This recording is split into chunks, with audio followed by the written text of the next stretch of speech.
देखिए, महुआ मोइत्रा एक तेज तर्रार सांसद, और ऐसी सांसद जब संसद में सत्ता का सवाल करती हैं तो सभी ठहर कर सुनते हैं। उनके आरोपों की धार सत्तारूढ़ पार्टी को घायल करती है, लेकिन अचानक एक ऐसा खुलासा हुआ कि सभी दंग रह गए।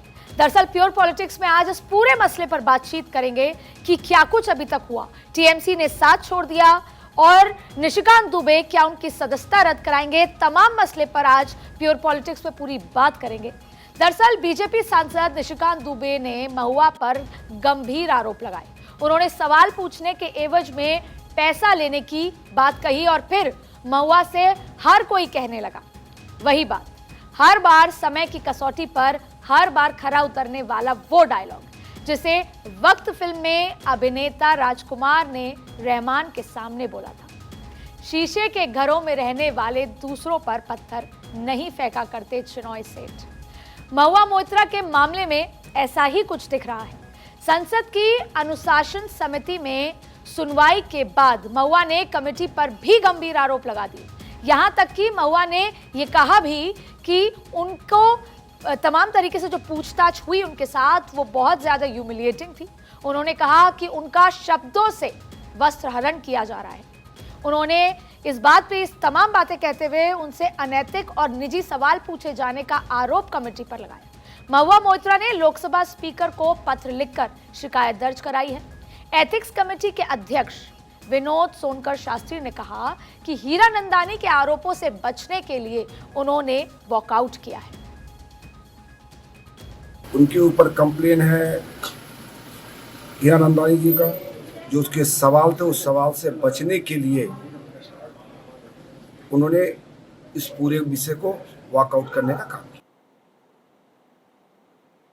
वहीं बीजेपी सांसद निशिकांत दुबे ने इसे हथकंडा करार दिया है। उन्होंने इसे संसद के इतिहास का काला दिन बताया। कमिटी ऑफ एथिक्स के अंदर क्या हुआ, अब सही है या गलत है, लेकिन उन्होंने जनता के बीच में गलत नैरेटिव बनाने का प्रयास। आज जो कुछ भी हुआ ये संसदीय इतिहास का सबसे काला दिन है। संभव है कि सीबीआई और ईडी भी दूसरे कई पहलुओं की जांच करें, लेकिन जिस तरह की बातें सामने आ रही है उससे संदेह गहरा होता जा रहा है। महुआ मोइत्रा चौतरफा गिर चुकी हैं और अब सवाल ये उठता है कि क्या निशिकांत दुबे खत्म कराएंगे महुआ मोइत्रा की राज्यसभा सदस्यता। उनकी पार्टी तृणमूल कांग्रेस ने भी उनका साथ छोड़ दिया है। पार्टी ने कहा है कि संसदीय समिति की पूरी सुनवाई होने के बाद वो कोई कदम उठाएगी। यह अपने आप में इस बात का संकेत है कि महुआ के ऊपर जो आरोप लगे गए उन्हें तृणमूल कांग्रेस के बचाव के लायक वो नहीं मान रही है। टीएमसी शिक्षक भर्ती घोटाले और पशु तस्करी मामले, चिटफंड मामले में आरोपी अपना दर्जन भर नेताओं का बचाव करती आई है पार्टी, लेकिन इस मामले में फिलहाल चुप्पी साधी हुई है। उनके लिए लड़ रही है जो पहले तमाम मामले हुए।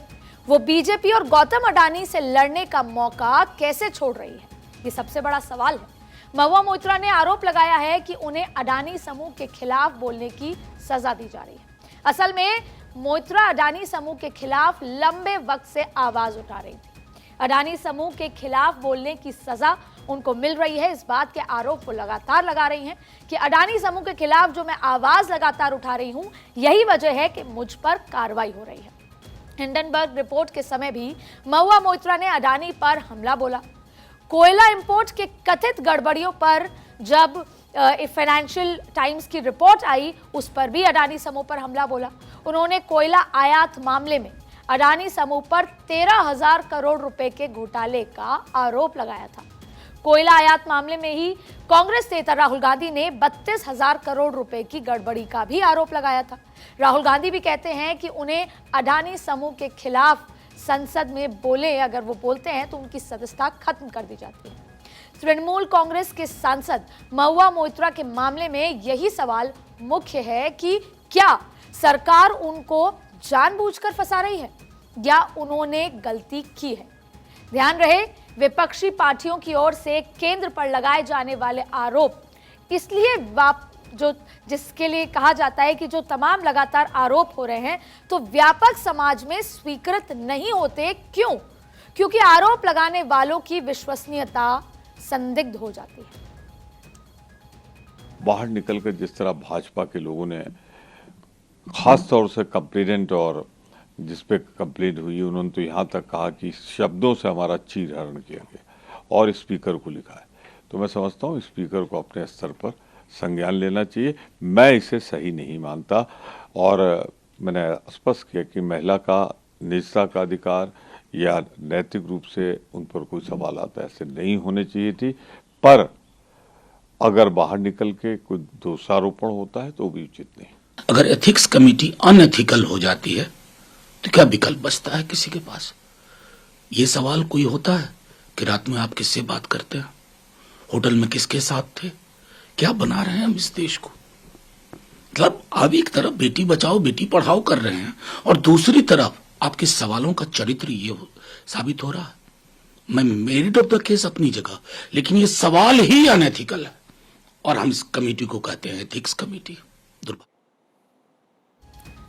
अलग अलग नेताओं के अलग अलग राय यहां पर सामने आ रही है। हालांकि विपक्ष वर्सेस सरकार का ये पूरा तस्वीर सामने है। देखिए, दरअसल मुद्दा यह है कि भारतीय राजनीति के एक आध नेताओं को अगर छोड़ दें तो लगभग सारे नेता और लगभग सारी पार्टियां भ्रष्टाचार के आरोप में घिरी हुई।